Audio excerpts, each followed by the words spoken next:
नमस्कार, आप देख रहे हैं इंडिया पब्लिक खबर। प्रधानमंत्री नरेंद्र मोदी ने ऐलान किया है कि अब इंडिया गेट पर अमर देशभक्त और स्वतंत्रता संग्राम सेनानी नेताजी सुभाष चंद्र बोस की प्रतिमा लगाई जाएगी। पीएम मोदी ने एक तस्वीर भी शेयर की है। साथ ही पीएम मोदी ने ट्विटर के जरिए कहा कि जब तक नेताजी बोस की भव्य प्रतिमा बनकर तैयार नहीं हो जाती, तब तक उनकी होलोग्राम प्रतिमा उसी स्थान पर मौजूद रहेगी।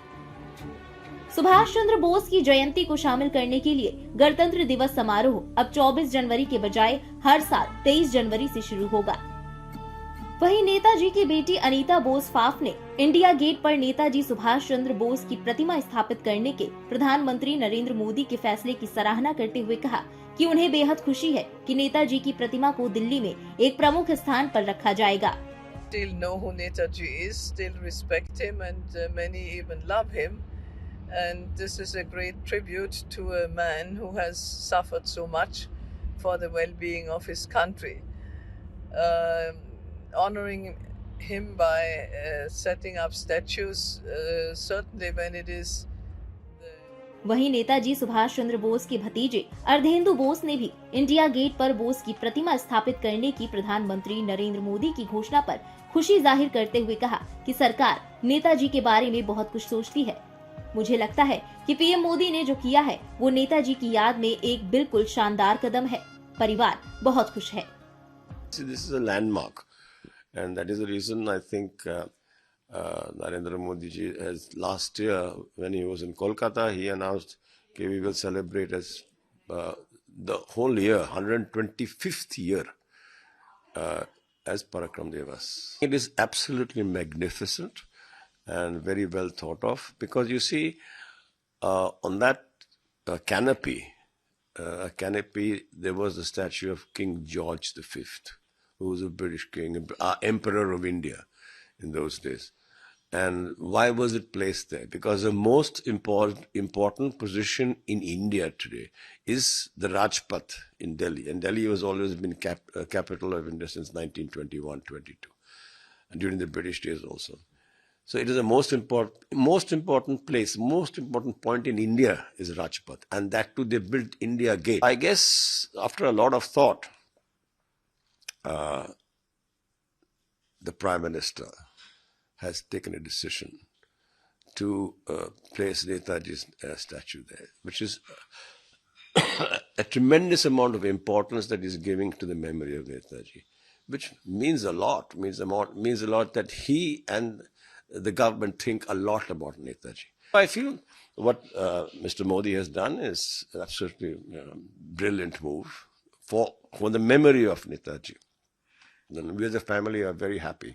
आज पूरा देश भारतीय स्वतंत्रता संग्राम के महानायक सुभाष चंद्र बोस की 125वीं जयंती मना रहा है।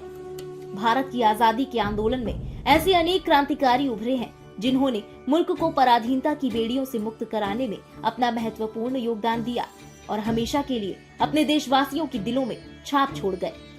ऐसे ही महान क्रांतिकारी थे आजाद हिंद फौज के संस्थापक नेताजी सुभाष चंद्र बोस, जिन्होंने अपना सब कुछ देश की आजादी के लिए दांव पर लगा दिया। नेताजी का जन्म 23 फरवरी सन 1897 ईस्वी में उड़ीसा के कटक के एक संपन्न परिवार में हुआ था। उनके पिता का नाम जानकी नाथ बोस और मां का नाम प्रभावती था। शुरुआत में तो नेताजी की देश सेवा करने की बहुत मंशा थी, पर अपने परिवार की वजह से उन्होंने विदेश जाना स्वीकार किया। पिता के आदेश का पालन करते हुए वो 15 सितंबर 1919 को लंदन गए और वहां कैम्ब्रिज विश्वविद्यालय में अध्ययन करने लगे। वहां से उन्होंने आईसीएस की परीक्षा उत्तीर्ण की और योग्यता सूची में चौथा स्थान प्राप्त किया। पर देश की सेवा करने का मन बना चुके नेताजी ने आईसीएस से त्याग पत्र दे दिया। भारत आकर वो देश बंधु चितरंजन दास के संपर्क में आए और नेताजी उनको अपना गुरु मानकर देश को आजाद कराने की जंग में शामिल हो गए। स्वतंत्रता संग्राम के दौरान सुभाष चंद्र बोस की सराहना हर तरफ हुई। देखते देखते वो एक महत्वपूर्ण युवा नेता बन गए। पंडित जवाहरलाल नेहरू के साथ सुभाष बाबू ने कांग्रेस के अंतर्गत युवाओं की इंडिपेंडेंस लीग शुरू की, लेकिन बोस के गर्म और तीखे तेवरों को कांग्रेस का नरम व्यवहार ज्यादा पसंद नहीं आया। उन्होंने 29 अप्रैल 1939 को कलकत्ता में हुई कांग्रेस की बैठक में अपना त्यागपत्र दे दिया और 3 मई 1939 को सुभाष चंद्र बोस ने कलकत्ता में फॉरवर्ड ब्लॉक यानी अग्रगामी दल की स्थापना की। सितंबर 1939 में द्वितीय विश्व युद्ध प्रारंभ हुआ। ब्रिटिश सरकार ने सुभाष के युद्ध विरोधी आंदोलन से भयभीत होकर उन्हें गिरफ्तार कर लिया। सन 1940 में सुभाष को अंग्रेज सरकार ने उनके घर पर ही नजरबंद कर रखा था। नेताजी अदम्य साहस और सूझबूझ का परिचय देते हुए सबको छकाते हुए घर से भाग निकले।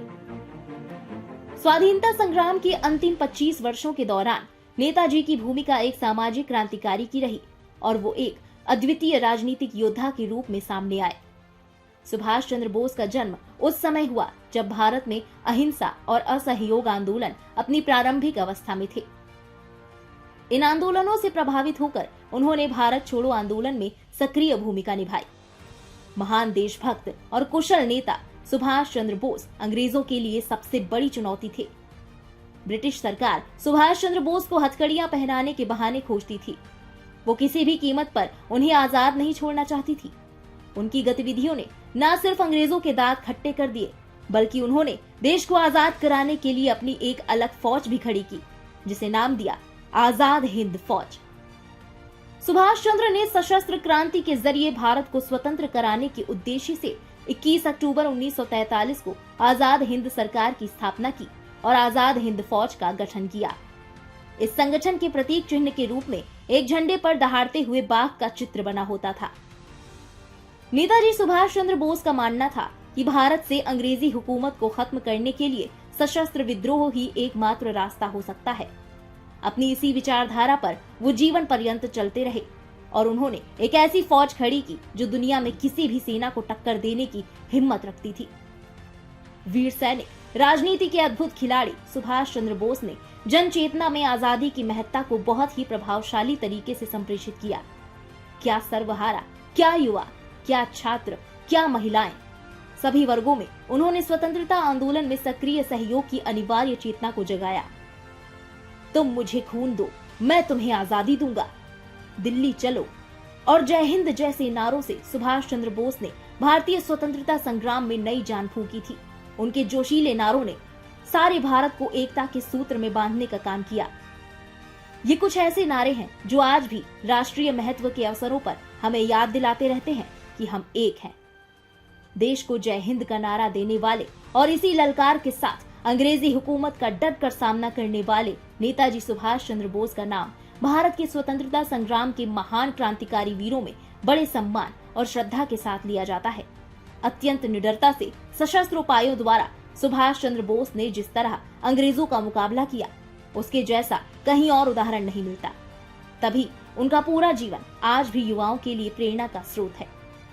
भारतीय स्वतंत्रता संग्राम के वीर योद्धा, महान सेनापति और कुशल राजनीतिज्ञ नेताजी सुभाष चंद्र बोस को शत शत नमन। इस खास पेशकश में फिलहाल इतना ही। देश और दुनिया की बाकी तमाम बड़ी खबरों के लिए सब्सक्राइब करें इंडिया पब्लिक खबर के YouTube चैनल को। वीडियो को लाइक करें और ज्यादा से ज्यादा शेयर करें।